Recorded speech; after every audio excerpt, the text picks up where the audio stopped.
Hey, what's up? It's Sierra, the festive bohemian. Oh, my thing fell. Shoot.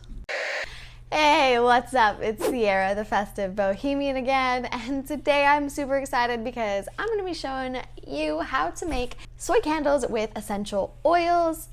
Two ways. I'm gonna first show you the traditional method with a double boiler, and then I'm gonna show you a second method, which is using a crock pot. This is my first time making candles, so I ran into a few obstacles, but I'm happy to share them with you so you don't make the same costly mistakes I did.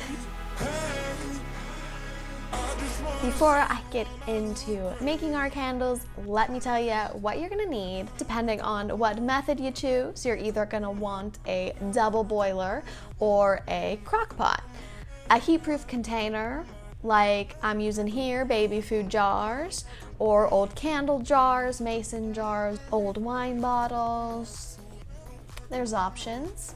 And if you need help removing those stubborn labels, I got you, don't fret. I'll link up a video here on a video I made about how to remove even the most stubborn of your labels. Wicks. I'm using wood wicks here, but I don't recommend it if it's your first time. I struggled with these a bit, and if you don't have a special tool to cut the wick, you're gonna have to pre-cut like I did with mine. Now, of course, you're gonna need some soy wax. I've also added some coconut oil. I'm gonna be using some dried flowers that I've picked from my garden. Essential oils. I highly recommend buying essential oils that are made for candles. Method 1, double boiler. For both examples, I'm going to be using just enough wax to fill these 4-ounce baby food jars. So here I have 3/4 cup of soy wax plus 1/2 teaspoon of coconut oil. In case you didn't want to do the math, I didn't either, but I got you. There's a list of common candle sizes and their measurements. Add your wicks. I glued mine down with super glue. Now place your double boiler on the stove with your soy wax and coconut oil and bring it to a simmer. Keep it here. Once your wax melts, you can test your temperature. Most candle sites recommend 180 degrees as the ideal mix and pour temperature for soy wax. While we wait, I read that heating up your candle jar will help avoid wet spots, air bubbles, and other common candle problems. My wax has now reached 180 degrees, so I'm going to remove it from the stove. So in this first example, I added roughly 40 drops of essential oils.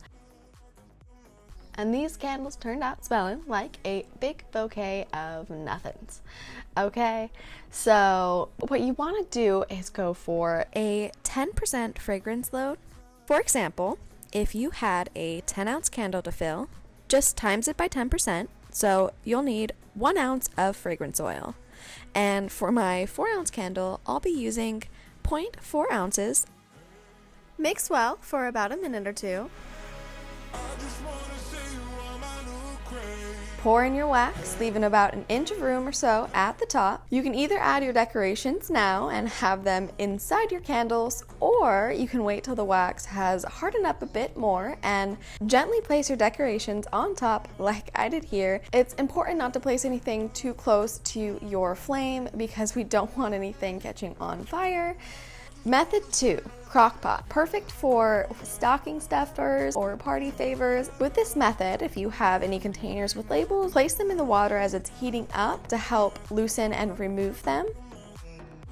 Measure out your soy wax and coconut oil first.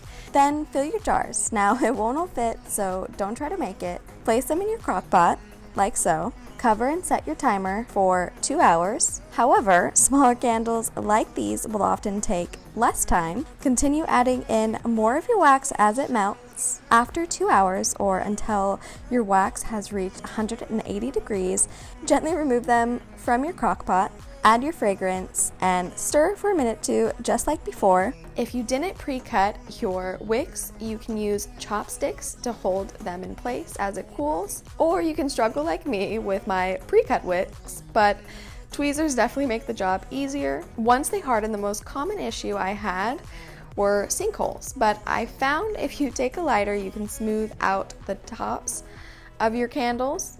Or for larger boo-boos, you can add some of your dried flowers to cover them up. So in conclusion, what I learned and what I really want to share with you to help you save some time. 1, look for a soy wax blend. Pure soy wax has a poor hot throw. For example, you can get a soy and coconut wax blend, or I've also seen soy and apricot, one of which I will definitely be trying next time, and I'll definitely let you know how that goes. 2, don't waste your money on expensive essential oils. You won't be happy with the results, and you can find other natural alternatives that are made for candles and will give you a much stronger scent throw for way less. 3, experiment.